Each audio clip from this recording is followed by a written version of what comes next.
नमस्कार दोस्तों, आप पढ़ रहे हैं MP board class 12 English general, जिसमें हम वर्कबुक के क्वेश्चन आंसर पढ़ते आ रहे हैं।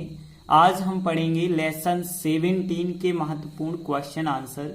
तो देखिए, लेसन 17 की बात करें तो इसका एक महत्वपूर्ण दीर्घ उत्तरीय क्वेश्चन है जो पूछा जाता है।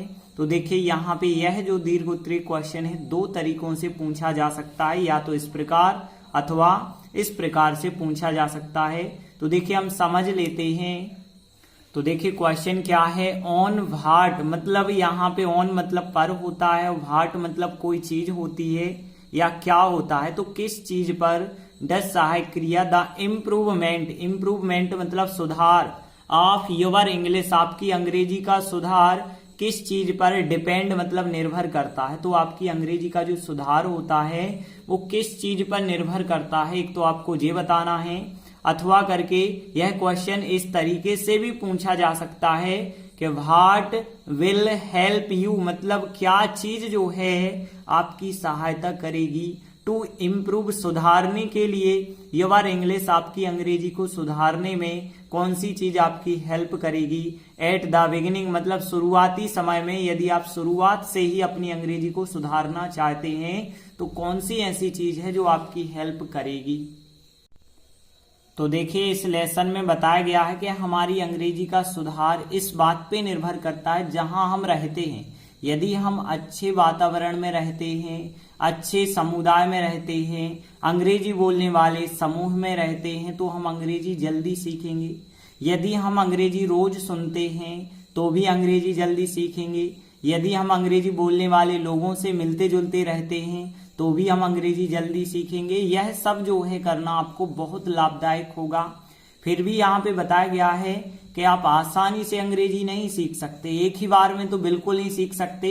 आपको लगातार प्रैक्टिस करनी होगी, आपको कई अंग्रेजी किताबें भी पढ़नी होंगी जो आपकी बहुत ज्यादा हेल्प करेंगी अंग्रेजी के सुधार में। तो इस प्रकार से इस पाठ में बताया गया कि हम अपनी अंग्रेजी कैसे सुधार सकते हैं। तो देखिए, आंसर बताया गया, हमारी अंग्रेजी का सुधार निर्भर करता है जहां पर हम रहते हैं, चाहे हम अंग्रेजी बोलने वाले समुदाय में रहते हों या नहीं। और यदि हम इंग्लिश स्पोकन प्रतिदिन सुनते हैं और अंग्रेजी बोलने वाले लोगों के साथ स्वतंत्रता पूर्वक मिलते जुलते रहते हैं तो यह हमारे लिए बहुत लाभदायक होता है यह सब चीजें।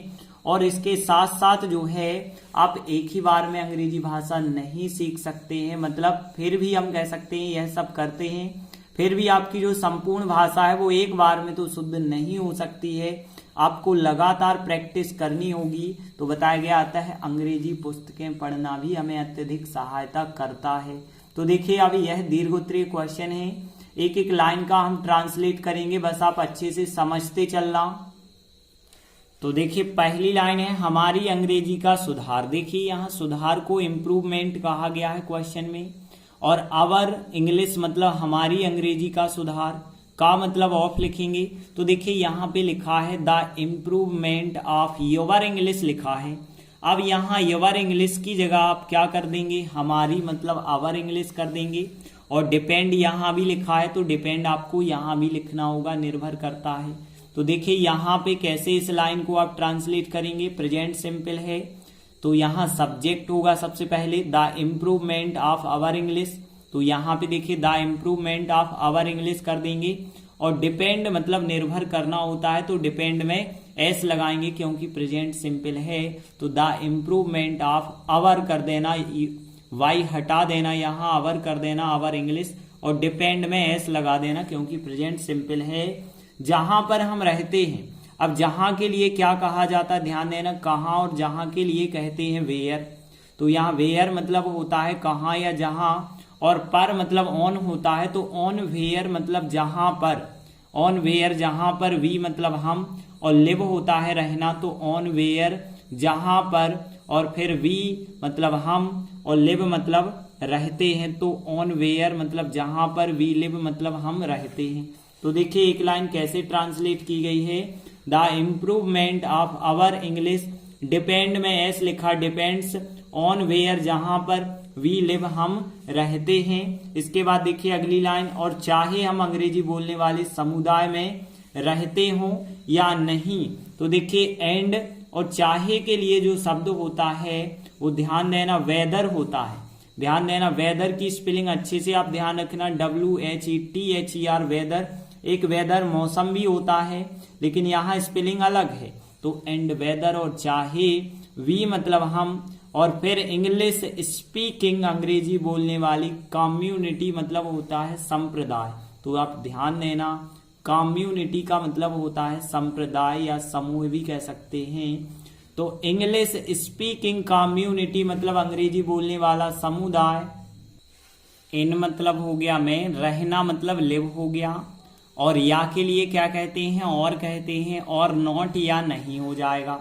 तो ध्यान देना यहाँ भी प्रेजेंट सिंपल है, एंड वेदर वी और चाहे हम, ठीक है ना। वेदर मतलब हमने बताया चाहे, तो एंड वेदर वी और चाहे हम, लिव मतलब रहते हो, इन मतलब में, और इंग्लिश स्पीकिंग कम्युनिटी मतलब अंग्रेजी बोलने वाले समुदाय में। तो एंड वेदर वी और चाहे हम, और फिर यहाँ लिव रहते हो इन इंग्लिश स्पीकिंग कम्युनिटी मतलब अंग्रेजी बोलने वाले समुदाय में, और नॉट या नहीं, ठीक है ना। और यहाँ पे लिख देना और और मतलब या होता है, और नॉट या नहीं। तो इसके बाद देखिए अगला वाक्य है, यदि हम इंग्लिश स्पोकन प्रतिदिन सुनते हैं। तो देखिए सुनना क्या होता है आपको पता होगा, हियर। हियर का मतलब होता है सुनना, HEAR हियर। तो हियर मतलब सुनते हैं, और एवरी डे या डेली कुछ भी आप लिख सकते हैं, जैसे हमने एवरी डे लिखा, हियर सुनना हो गया।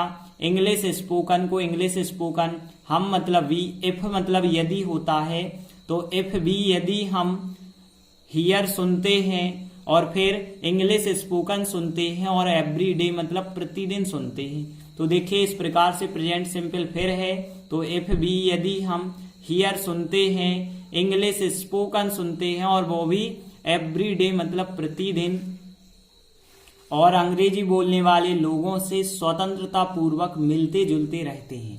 स्वतंत्रता पूर्वक का मतलब है बिल्कुल फ्री होके, फ्रीली कह सकते हैं हम, ठीक है ना। तो फ्रीली आप याद रखेंगे, फ्री मतलब स्वतंत्र होता है, फ्रीली मतलब स्वतंत्रता पूर्वक, मिलते जुलते रहना जो होता है वो मिक्स होता है, मिक्स, ठीक है ना। तो मिक्स का मतलब होता है मिलते जुलते रहते हैं। और यहाँ पे अंग्रेजी बोलने वाले लोगों को क्या कहेंगे, जैसे हमने देखिए अंग्रेजी बोलने वाले समुदाय को क्या लिखा था, इंग्लिश स्पीकिंग कम्युनिटी लिखा था। यहाँ पे इंग्लिश स्पीकिंग पीपल होगा, अंग्रेजी बोलने वाले लोगों की बात होगी।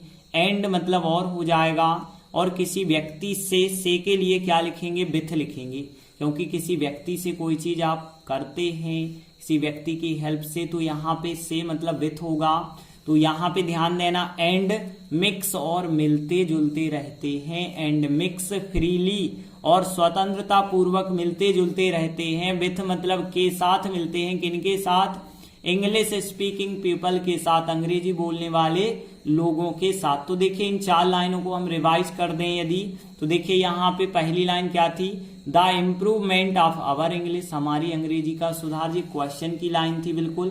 तो यहाँ पे देखिए द इम्प्रूवमेंट ऑफ, योर की जगह आवर चाहिए था हमें, तो the improvement of our English, depend में एस लगा के, डिपेंड्स निर्भर करता है, ऑन वेयर जहां पर वी लिव हम रहते हैं, एंड वेदर और चाहे वी मतलब हम, live in English speaking community और नॉट, इफ भी यदि हम हियर सुनते हैं, इंग्लिश स्पोकन एवरीडे सुनते हैं, एंड क्या करते हैं, मिक्स फ्रीली करते हैं, स्वतंत्रता पूर्वक मिलते जुलते रहते हैं, मतलब mix freely with English speaking people मतलब अंग्रेजी बोलने वाले लोगों से। और आगे देखिए, तो यह हमारे लिए लाभदायक होता है। अब देखिए हमारे लिए को क्या कहेंगे, फॉर अस कहेंगे, मतलब हमारे लिए, तो फॉर अस।